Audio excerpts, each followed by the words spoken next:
Hello and welcome to YouTube channel HealthQ, the place where our mission is not only to motivate you but help you to want the right side of the health. Again, after a very long period of time, I'm making a video on facial paralysis or Bell's palsy. I'm sure there are a lot of people who are watching this channel must be disappointed that there is no content that is coming from Bell's palsy side.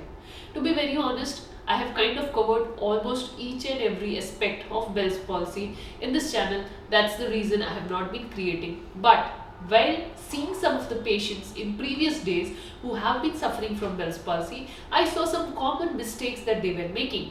And that's the reason I decided that I'll make this video. So in this video, what I'm going to do is I'm going to show you some of the exercises that you have to absolutely avoid when you are suffering from early phase of Bell's palsy. So if you are someone who is suffering from Bell's palsy, make sure to watch this video till the end. Let's begin. So friends, whenever you develop Bell's palsy, the biggest mistake that will happen is you will wait or you will try very hard from your end to make facial movements. The idea is to let the facial muscles or the nerve to come back as soon as possible. But unfortunately, it doesn't work that way. Your facial nerve, it's going to take its own time to recover on its own.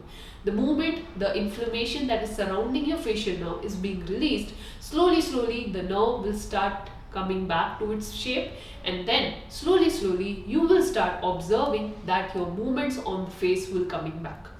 But many people think that doing exercises and forcing muscle to move will bring the movements back faster, and that's where they make this biggest mistake. They make the mistake of over contracting or over forcing the muscles that are paralyzed, and that leads to strain and increased risk of synkinesis. And that's why they follow a wrong practice of doing forceful facial exercises, which they have to absolutely avoid, especially when they are in the early phase of Bell's palsy.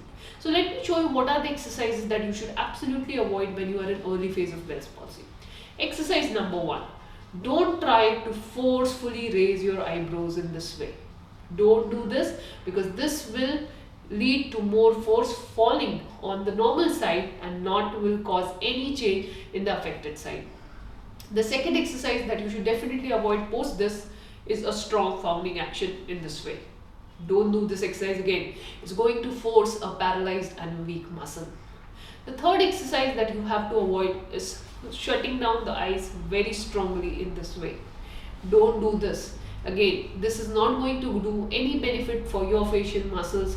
Instead, it's going to harm your facial muscles. Exercise number 4. Trying to smile very strongly like this.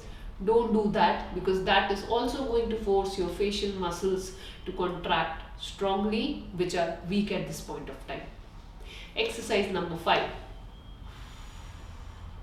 Don't try to strongly blow air or strongly pucker in this way. That's also going to damage your facial muscles. And exercise number 6. Don't try to open wide your mouth in this way. That will also lead to increased risk of synkinesis.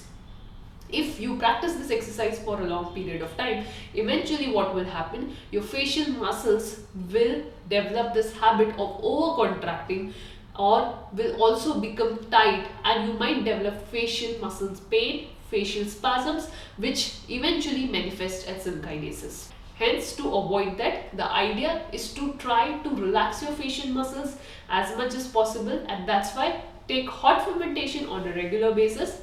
Do gentle facial massages on a regular basis. Do gentle eye closure and opening on a regular basis. Do passive exercises of the facial muscles. I have already made one video on how to do exercises for facial muscles in the early phase of Bell's palsy. I'll make sure that it's mentioned in the description box or somewhere in the cards, so that you can watch that video and follow those exercises and let your natural recovery of the nerve happen. The initial phase of Bell's palsy, focus on healing. Focus on internal healing, not external healing. That's why sleep more, do facial massages, be gentle, try to meditate, try to sleep more, stretch your eyelids in this way just to prevent contracture.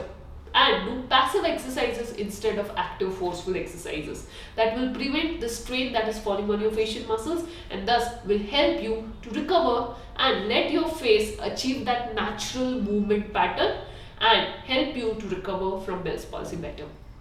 I hope you found this video helpful. If yes, make sure to like this video, share this video with your friends and family members, and do not forget to subscribe to HealthQ channel. I'll see you in another video. Thank you.